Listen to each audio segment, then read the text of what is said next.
Greetings folks.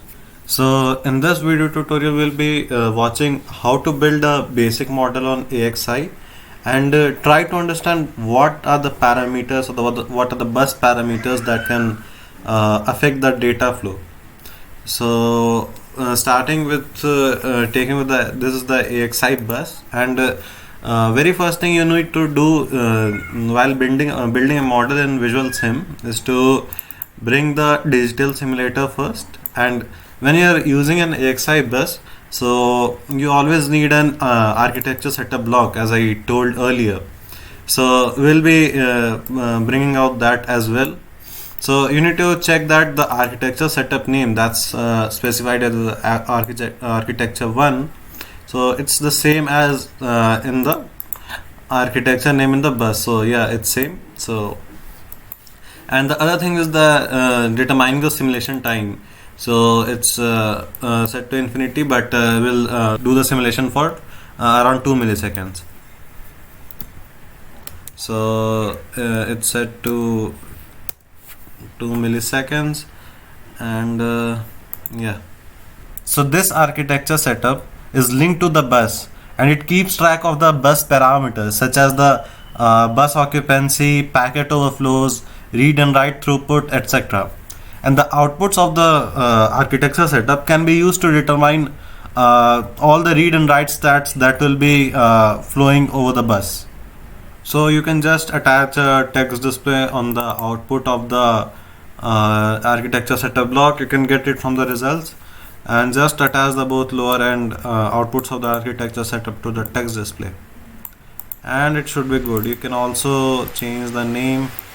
Yeah, I'll change into system stats, and it's all based on your requirements and what you want. You can rename as you want it. So this test display will be displaying all the statistics that we'll get from the bus. So for using a bus, we have to create a master-slave relationship here. So the left side you can see of the bus are the ports of the master. We have 16 masters, and we have 8 slaves ports on the right side. So for the slave port, I'll be using a memory RAM block, and for the master side we'll be generating some traffic that will be flowing through the bus and going to the RAM, and according to the RAM parameters we'll have the read and writes done over it. So we'll see how we can do that. So we have to generate a traffic, so we need a traffic generator, and we need a device interface, and it contains a set of fields that the bus data structure needs. So we have different destination name and command and the instruction that's attached to it.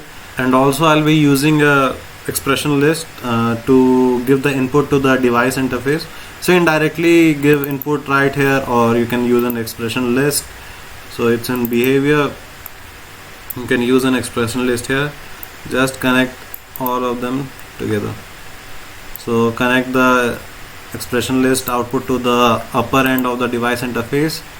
You can just go connect it with the first AXI port, that's the master port, and connect the both end for the returning the data. And we also have to connect the first SDRAM ports to the first slave port of the AXI. So you can also connect any other ports, so you just have to determine which ports are you will be using. So it's not a matter of such. For the demonstration I'll be using the first ports of the of the AXI plus for the master and the slave as well. And for viewing the output of the data packs, we'll be using a text display, and we can also view the latency on a time data plotter. So for calculating the latency we'll be using another expression list, and we can use the formula t now minus input dot time. So this formula will calculate our latency, that's the end-to-end latency, and we'll use a join block to get the stats from the device interface. So the first one goes to the text display and to the expression list, and then connect the expression list to the time data plotter. So this text display will showing the stats of the packet. So I'll just rename it as packet stats, and yeah, it's all fine. So now we have to feed the inputs in the traffic. So what should my input? So I'll be using 0.4 microseconds for my traffic, and I'll be using 50 transactions, and the time distribution is fixed fixed to value 1. So after every 0.4 microseconds it will generate a traffic. And in the expression list we'll be attaching some more information about the data packet, such as the bytes command or the source, destination.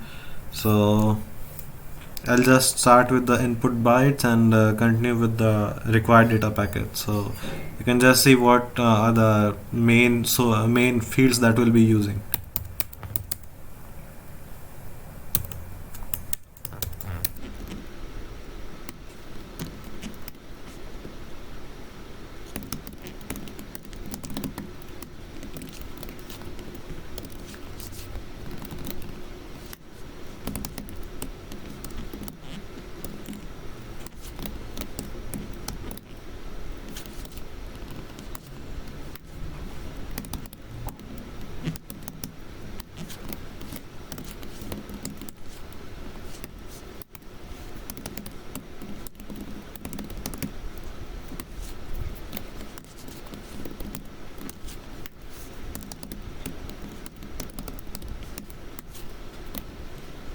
So these are the main fields that we'll be using. That's the A bytes set to 1024 bytes, and that will be size of my packet. And we have the command that we have to do the write. We have the source, we have the destination, and we have the priority. So these all correspond to the device interface. So like the IO name, so input name, you can just say input 1, so it will be the source. So you have to specify same as like the source. So and also the destination name is the SDRAM 1 that's specified here. So it should be the same as what's your memory name. And we have the read and the write, and these are all case sensitive, so you have to maintain the cases. And we'll see what we have to do on the bus. We don't have to specify any other things in the device interface. We have already attached with the input, so it's not required here. And now I'll check what are the bus parameters that has to be changed to create this master slave relationship. So the very first name is the architecture name, so I discussed earlier regarding this. And we have the bus name, so it should be unique for each of the bus. We have the axis speed, so I'll go for 100 megahertz, and for the cycle time I'll keep it the same. Then we have the bus width, so 16 will be good for us. And for the read write threshold, so we have set to 2, and we have the master request threshold to for the first master, that's 8.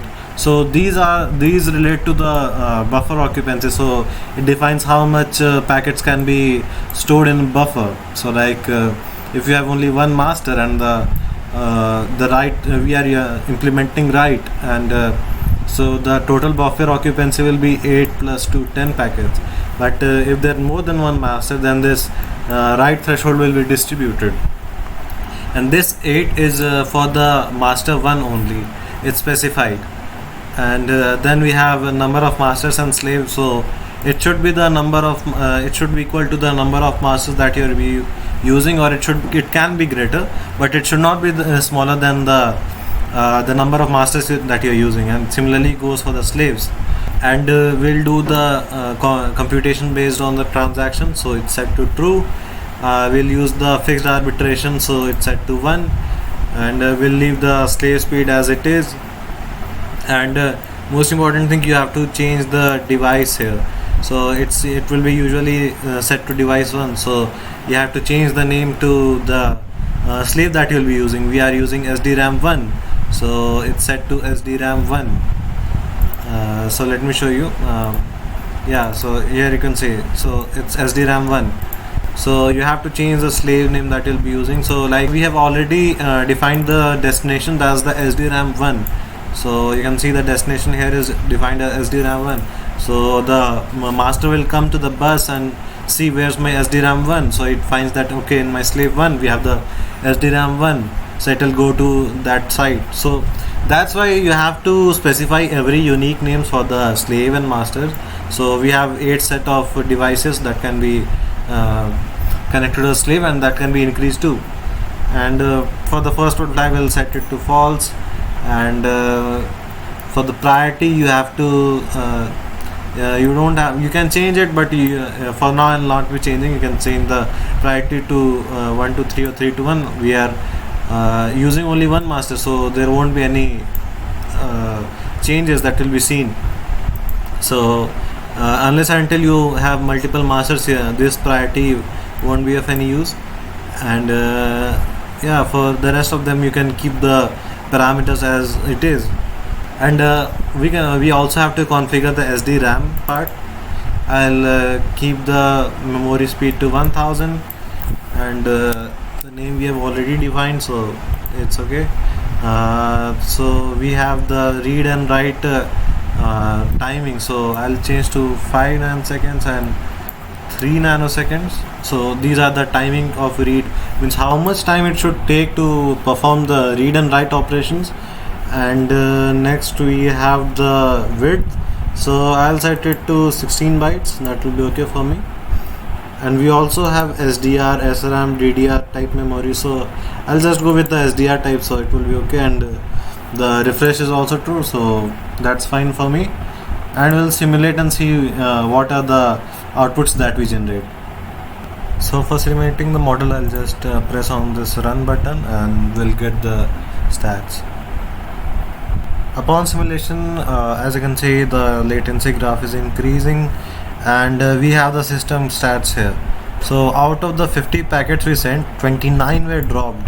So it was overflowing. So like the system cannot handle that much of packet at that traffic rate. So either you can reduce the traffic rate, or you can just change some bus parameters to cope up with it. So I'll show you some of the parameters how it gets affected. So I'll change the bus speed, so you will be probably guess that if I'll increase the bus speed, then the packet drops must be reduced. So I'll just show you. If I do it to 130, so earlier it was 29. Let me show you. So earlier it was 29 packets that were dropped, and I changed the speed to 130, and then I'll do the simulation and see what happens.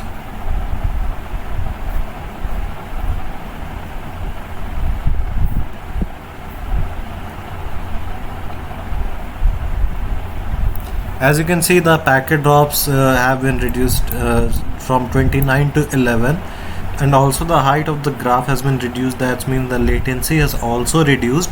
So that was it for now. We'll also play with other parameters in the next video and see how to correctly determine the thresholds and the speed and the traffic rates, or the size of the packets that we have. We have the A bytes. So we'll see these in the next video. So thank you.